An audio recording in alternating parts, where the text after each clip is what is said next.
विद्यार्थी पूर्व वीडियो के क्रम में ही इस वीडियो को देखें।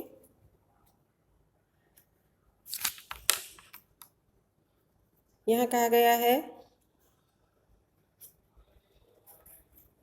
पर्वते धूमं पश्यन् व्याप्तिम स्मरति।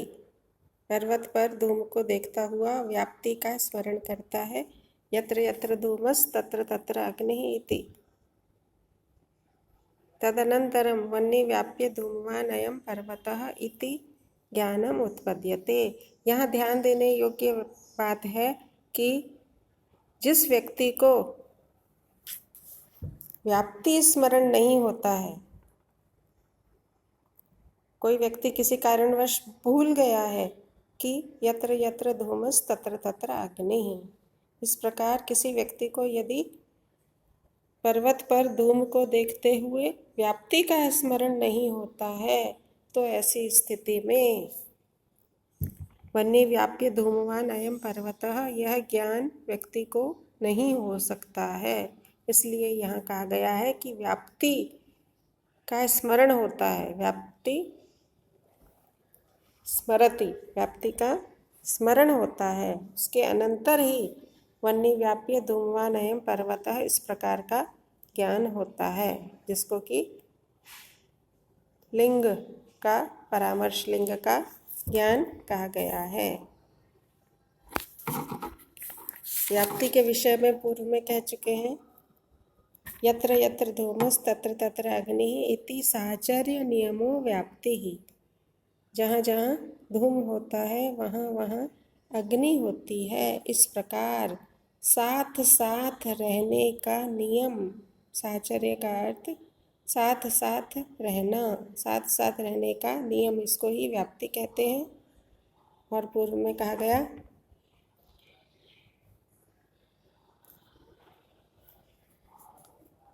व्याप्ति विशिष्ट पक्षधर्मता ज्ञानम परामर्शः। व्याप्ति से विशिष्ट पक्षधर्मता के ज्ञान को परामर्श कहते हैं। पक्ष से तात्पर्य है पर्वत। व्याप्ति से विशिष्ट पक्ष पर्वत पर धर्म, व्याप्ति से विशिष्ट पक्ष धर्मता का ज्ञान। यहाँ धर्म से तात्पर्य है धूम, पर्वत पर धूम का ज्ञान होना, इसको ही परामर्श कहा गया अथवा इसको ही लिंग परामर्श कहा गया है, धूम का ज्ञान। व्याप्ति से विशिष्ट धूम, व्याप्ति से विशिष्ट कौन है? धूम है। व्याप्ति से विशिष्ट धूम का पक्ष पर्वत पर होने का ज्ञान। पक्ष धर्मता का अर्थ पक्ष पर्वत पर होने का ज्ञान परामर्श अथवा लिंग परामर्श कहलाता है।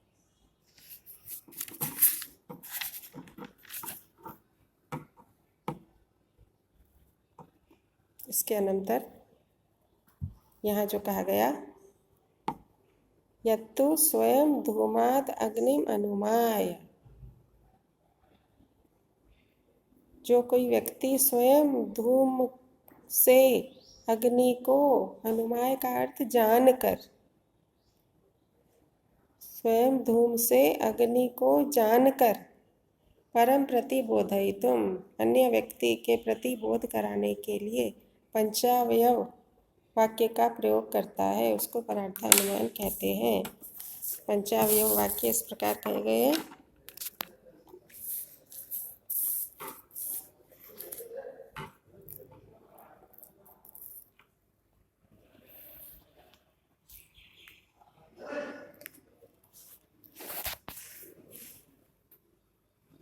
पर्वतो वह्निमान् धूमवत्वात्, यो यो धूमवान् स स वह्निमान् यथा मानसम।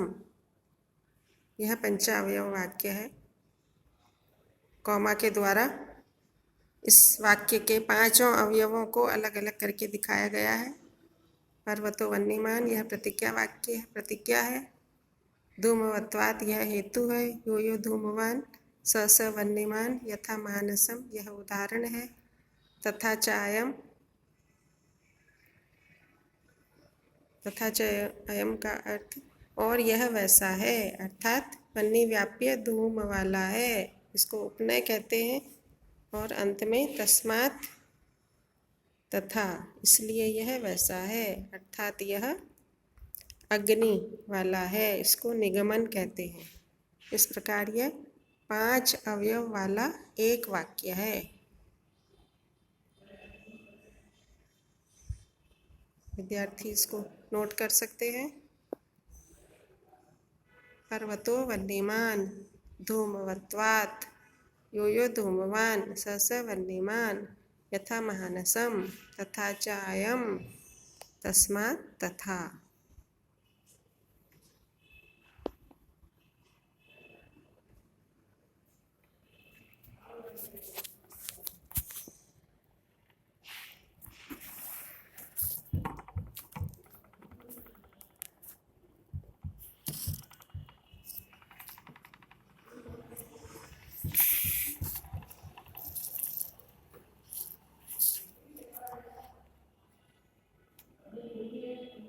यहाँ इसी को यहाँ समझाया गया है। लिंग का अर्थ लीनम लीनम अर्थम गमयति इति लिंगम। हेतु जो छिपे अर्थ का बोध कराता है वह लिंग या हेतु है। लिंग का परामर्श करना ही अनुमान है, अर्थात जो अर्थ अप्रत्यक्ष है, संदिग्ध है, उसे सदहेतुओं से जानना अनुमान है। लीनम अर्थम गमयति इति लिंगम, परामर्श का लक्षण करते। परामर्श का अर्थ है व्याप्ति विशिष्ट पक्ष धर्मता ज्ञानम।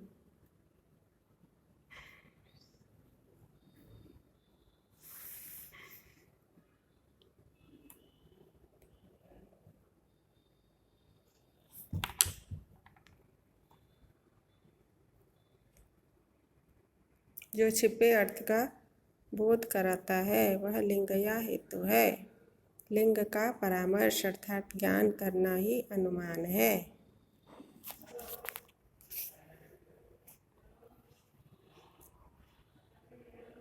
यहाँ लिंगम त्रिविधम कहा गया, अन्वय व्यतिरेकी, केवलान्वयी, केवल व्यतिरेकी।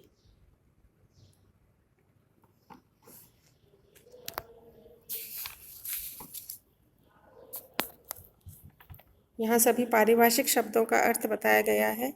संदिग्ध साध्यवान पक्षः, संदेह युक्त साध्य वाले को पक्ष कहते हैं। साध्य से तात्पर्य है अग्नि। संदिग्ध साध्यवान पक्षः अर्थात पर्वत पक्ष है, क्योंकि पर्वत पर साध्य अग्नि का संदेह होता है।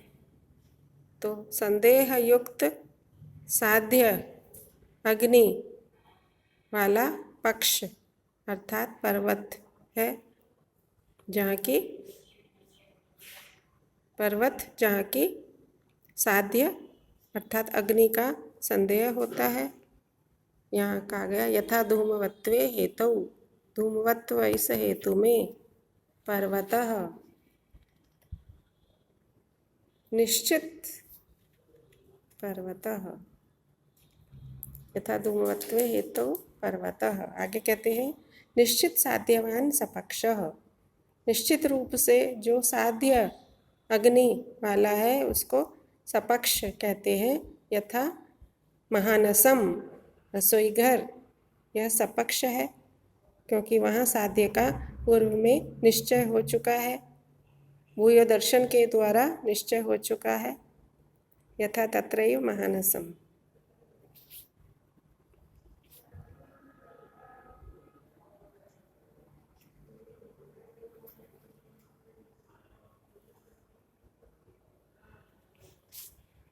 यहाँ वीडियो समाप्त होता है।